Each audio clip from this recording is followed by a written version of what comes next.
شروع کوم د الله د لوی نوم نه چې بخونکی او مهربانه دی. موږ د زود کاروان د پاڼې نه تاسو ته بیا مخامخ یو. موږ راغلي یو درګاه ته رحمت شاه سایل صاحب سره او د هغوی نه به یو څو خبرې اورو، یو غزل به ترې اورو، او یو څو شعرونه د هغوی یو کته وامه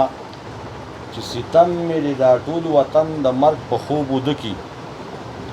خو یاره بیداري ستا د جمال دې راته پرېږدي. حالات مې د ژوند ګریوان کې تار قدرې پرې نه دي، خو بس یو د پښتني سندرې خیال دې راته پرېږدي. سایل صاحب موږ سره یو څو خبرې شریکې کوي او دا د خوشحالۍ مقام دی چې موږ دلته رالو او تاسو سره کېناستو او تاسو نه به څه زده کړه مو کوو او د مینهوالو ته به یو څو خبرې مو کوي، یو څو شعرونه به ووایي، نو خپله پېژندګلو ورسره وکوي. تاسو خو د هغه نه دغه یې لکه په ټول ملک کې او په ټوله دنیا کې مشهور دی، خو بیا هم لکه مینهوالو ته یو څو خبرې شریکې کوي او خپله پېژندګلو ورته وکوي. خو زما خو لوم مې رحمت شاه دی، تخلص سایل کوم او د دې ملکخند دا ایجنسي وه د ډېر وخت. نو اوس دغه د ضلع ده دا د سم رانیزي تحصیل دی ته وایي، دا چې درګۍ د درګۍ نه په نور خواته زمونږ 3.5 کیلومیټره کې کلی دی او دغلته پیدا شوی یم. تاسو کوم سن کې پیدا شوي؟ زه سن خو راته پوره نه دی معلوم، البته زما په دغه کې چې کم دی نو سن 50 دی، 1950 د پیدایش. حاجي ستاسو یو غزل کورس په کتاب کې دی د 14 دی تقریبا،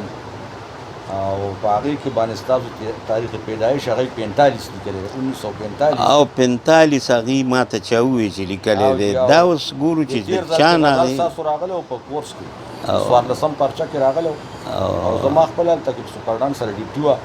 نو چې ما وکته نو مایدار ساحل صاحب غزل نو دغه به سمه و، خو دا ده چې اوس ما ته د دې دغه پیدا شي چې یاره دا چا داسې ورکړی دی. ما ته لکه دا هم راته نه دي لکه چې ما په خپله لیدلی دی که نه، خو ما ته یو دغه راغلی و چې ستا په دغه کې دا به دا فرق چې کوم دی نو هغه دا دی چې لکه د استادانو به لغوندې کم عمر لیکه یا به زیات لیکه یا به ته که نه، ځکه چې مور و پلاران پړ وي نو هغوی په دې نه پوهېږي چې دی کله پیدا شوی، دا کم سن و که نه، پته و کلي ولیکي که نه، نو ممکنه ده چې هغه درست دي که نه. نو هغې باندې به دغه کوو، خو چې زه هغه محرک پیدا کړم چې لکه دا چا پیدا کړی دی، د کوم ځای نه تاسو دا غزل خپله نه ورکړی لکه هغوی د خپل اغوستی هغوی به خپل اغوستي یو، ځکه چې ما ته اوس هم پته نشته چې لکه په 14 په دغه کې په کورس کې دی او پروسه کال کې غزل راغلی او په پرچه کې یو 4 شعره ترې راغلي،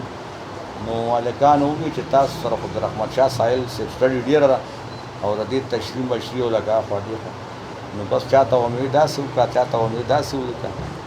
نو ستاسو غزل راغلی او پروسه کال په پرچه کې دا د صحابه یونیورسټۍ والی ښه دي. نو دغه مې دغه دی دا لکه تاریخ پیدایش دی او داسې د 14 کالو په عمر کې به ما شاعري شروع کړي او تر اوسه لا شاعر یم، اوس هم شاعري کوم. د ډېرو دغه نه چې کوم دی تیر راتیر شو، په سیاست کې راډو، ادبي دنیا د ډېر لرې لرې پورې لاړو، وګرځېدو، څه شو که نه، او دغه شعرونه دا کتابونه او دا ښه ده زما کتابونه خلک اخلي، نو که نه یې اخیستی نو بیا ما نه شو چاپ کولی. استاد شاعري ډېره حاجي تاسو څومره کتابونه نن وخته لیکلي دي؟ زما په خیال چې ما خو 15 د دغه لیکلي دي، دا د شعر کتابونه چاپ چې کوم دي.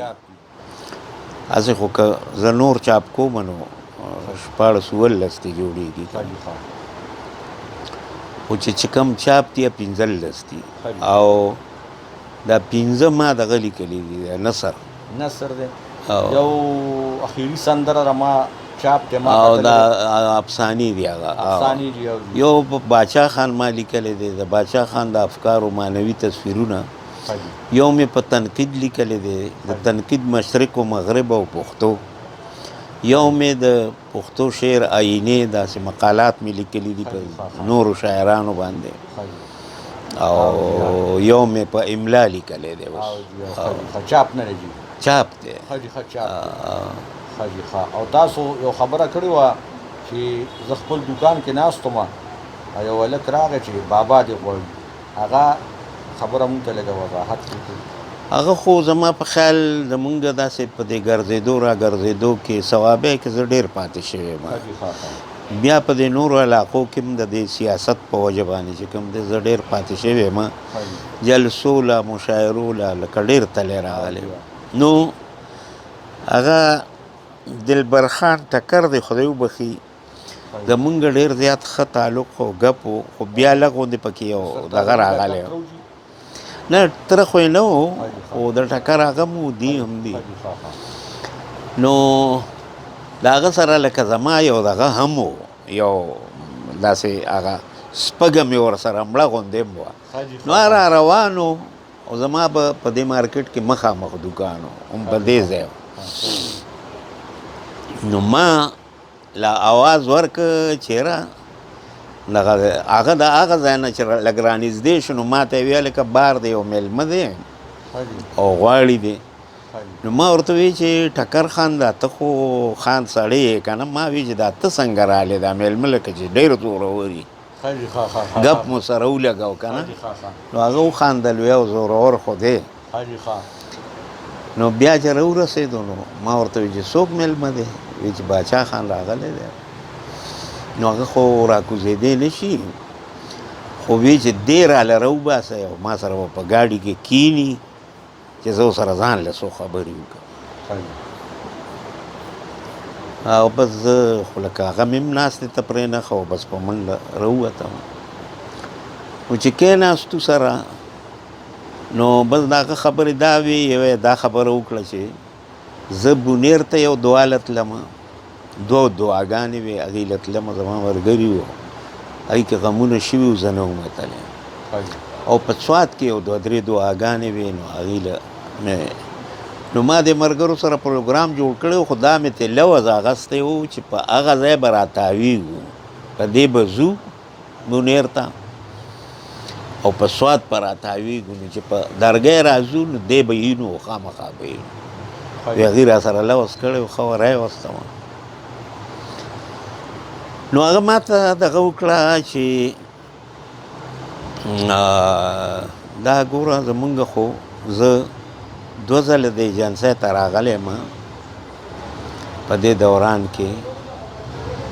مخکې چې راغلی وم نو ته به وې دا دویم ځل دی چې زه راشم ته نه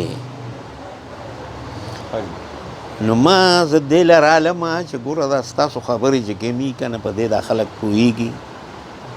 ډېر ښه پې پوهېږي او ستاسو هم څه ذمهواری دي نو هغه سر ته رسول غواړي نو خو مشر سړی و بوډا و بیا دغه خبره ګرځېدی هم نه شوه ما هغه ته وویل چې یاره بابا زه خو یو وزر یم او چېرته به تللی وم څه کارونه یو خوا بل خوا نو ما له چې کله هم وخت په ګوتو راغلی دی نو زه قضا کوم نه دغسې مجلسونه خو که زه نه وم نو زما به څه مجبوري وه د کور مشر یم هم کشر یم نو بس دغسې مسله وه نو هغه بیا ما ته په دې باندې لکچر راکو چې دا پښتانه چې کوم دي دا تاسو پوهولی شئ تاسو له خدای پاک خوږې ژبې درکړي دي تاسو له داسې نظرونه درکړي دي چې هغه که زمونږ په ژبه نه پوهېږي د بل چا نه پوهېږي نو ستاسو په ژبه ډېر پوهېږي نو دا رانږدې کېږي دی دغه ته ستاسو په وجه باندې د کام ته د ولس ته او د خپلو مسلو ته خپلو دغه ته نو هغه ته ما وویل چې زما خو لکه لوز چې کوم دی د قام سره د دې ولس سره دا دی چې زما په وس کې څونه یي. زه یو مزدور سړی یم، محنت کش، چې کته باندې جو کټوی باندې، چې کته کوزه کټوی کوزه. نو چې څومره مې په وس کې کېږي هغه زه کوم. او که ته یې خو دا خو ډېره ښه خبره ده، خو که ته نم وې او سره وړاندې وروستو کېږو نو انشاءالله چې مونږ به دغه کار کوو. دا مې لوس کړی دی د دې خاورې سره هم، د دې ستاسو د دې فکر سره هم، او د دې قام سره، د دې ولسونو سره، او د دې خپلې ژبې سره. دا زما لوز دی چې دا به زه پرېږدم نه. نو هغه ډېر زیات خوشحاله شو او وی چېرې زه تاسو ته یې وی چې یو نظم تاسو په یو ځای کې ویلی او دا خبره ما باچا خان چې د افغانستان نه راغی نو دلته دوره وه. دوره دا وه چې دلته به په سخاکوټ کې به یوه جلسه کوله، بیا تلو لونخوړ ته وکړه، تخبیه ته ته هلته هم یو پروګرام و، دویمه جلسه. نو هغه د رات خان بابا په حجره کې پروګرام و. نو ظاهره ده چې څو کسانو تقریرونه وکړه، دوه درېو کسانو مشرانو. بیا د باچا خان د نمبر نه مخکې ما ته نمبر راکړی شه. ما یو نظم لیکلی و باچا خان ته خط. نو ما هغه خلکو ته وویل چې ما خو باچا خان ته خط لیکلی دی او دا مې په لومبي ځل باچا خان په خپله علاقه کې زمونږ راغلی دی، نو ده ته یې زه پیش کوم او ستاسو په مخ کې ورته پیش کوم. ما هغه نظم چې ووی هغه ډېر اوږد نظم دی، خو ما ورسو سر ته او دی همدغسې ناست و او فکر یې کوو. نو بیا چې ما نظم ختم که او ده ته دغه ورکړه چې باچا خان اوس تاسو ته خبرې کوي. نو چې راپاڅېدو بس دی ووی چې بهی زه خبرو کولو والا سړی نه یم، خبرې زه ډېرې کمې کوم. زما خیال دا دی چې د مطلب یو څو خبرې وي، عمل ډېر پکار دی، خبرې لږې پکار دی. ما چې د دې دغه نه څه واورېده د پلاني نه، د سایل نه، دا تاسو مو واورېده. دغه ده چې څه خبرې وکړې بس دغه پوره وګڼئ. زه درته هیڅ نه وایم، په دغه تاسو هم فکر وکړئ، ده چې څه ووایي زه به هم پې فکر وکړم. نو هغه تقریر ونه کړ. بیا په بل پروګرام کې چې ما ولیدو وی چې یاره ما دغه ته سوال جواب کړی رات خان بابا یادو او هغه نظم تا ما له رونه لېږه. حالانکه د رات خان بابا په لاس باندې ما درې ځله هغه نظم لیکلی دی. هغې کې څه سوالونه وو، د هغه سوالونو د وجې نه به هغه ده ته ونه رسېدو، هغه به په کور کې تې غپ غوپ شو که نه. نو هغه ګورو چې په اخره کې به بیا پیدا کړی به که نه نشو متې خبر. او بیا خو هغه ورو بیمار شو او څه شو وفات هم شو. او بیا مونږ په جنازه کې تلي هم وو که نه، افغانستان ته، جلال آباد ته، او ډېر ورنږدې شوي هم وو د قبر پورې. او د ډاکټر نجیب دور و، هغه خپله راغلی و، هغه پکې تقریر کړی و. نو دغه یو واقعه چې کوم دا اوس خو تاسو باچا خان مرکز کې یې که نه؟ زه باچا خان مرکز نه خو لکه کال دوه وشو چې راغلی یم. تاسو هلته پښتون رساله کې چیف ویډیټر نه وئ؟ ومه. اوس هم نه یې که نه؟ نه اوس خو نه یم که نه، زه راغلی یم. او هغه هلته سیستم ختم کړی دی که نه؟ او ختم شوی دی او زه راغلی یم، هغه ځای نه راغلی یم. او په دغه کې خو هغوی سره یې که نه؟ پارټۍ مارټۍ پارټۍ کې د پارټۍ دا اوس داسې صورتحال جوړ شوی دی چې ځینې خلک پکې پرېږدي ځینې پکې نه پرېږدي که نه د باچا خان په وخت کې خو دا کیسې نه وې هغې که خفه شوي هم دي دی او بل نه نو بیا به رضا شو خپله غم خادي خپله پېژنګلو هغه به یې نه ختموله که نه او سوچ مو هغلته دی ولې نه تاسو په ولسي شاعرۍ باندې هم چې کوم ډېر پاور دی لکه په ټاپه باندې لکه چې تاسو کوم نظم لیکلی دی نو هغه تقریبا ولسي طرف ته چې د نغارې اواز دې راغی زړه سورې شیاره ودې کړه کویدنه نو داسې ټاپې هم تاسو ورکړي دي داسې دا د دې ټاپو یا د دې ولسي رنګ د دې تاسو باندې څنګه دا رنګ پروت دی خو خبره دا ده چې لکه زموږ دا علاقه چې کوم وه که نه په دې کې خو به چې که تاسو خیال کړي چې د زنانو به دا ټپه کوله دا سندرې مندرې چې به یې په کورونو کې وې چې دنیا تاله که خادي وکړه دنیا به بیا شي خادي کله کله وي دا د غریبۍ د ټولو نو لویه نښه ده چې خادي کله کله وي په خوشحالو قومونو کې خو خادي هر وخت وي خو دا ده چې په غریبو خلکو کې به کله کله وه نو هغې کې چې د زړه د اخلاصه دنیا تعالی کا دنیا بیا هم پیدا کېږي خو خادي نه پیدا کېږي نو دا یوه ټپه به کېده نو دا د دغه ټپو د اورېدو دا په سندرو کې هم ټپې نو هسې هم ټپې نو په حجرو کې د ستار منګي سره د هلکانو په غره کې په لو کې په ګودر په بل څه په هر څه کې ټپه متل په ټپه سایل صاحب تاسو خبره بله لیکلې چې موږ یو غني خان لیدلي او ډاکټر اعظم هم په اسلامي کالج کې یونیورسټۍ کې مشاعره وه او بیا چې رالو نو د ارباب جهانګیر واره څخه هم شپه وه تاسو یو خبره وه کتاب کې لیکلې ده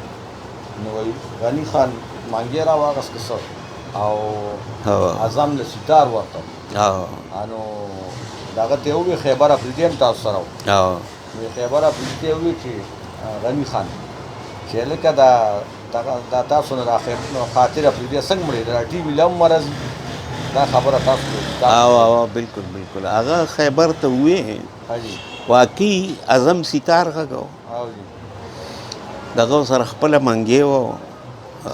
او خپله یو سره سندره مو نیمه هم ویلې وه او خیبر ته یې ووایي چې یاره زما خو په شاعرانو کې دغه ډېر زیات خوښېږي د خاطر شاعري نو ګوره تاسو دومره بې خونده خلک یې د افریدیان چې ستاسو نه په ټي بي باندې چې کوم دی خاطر مړ شي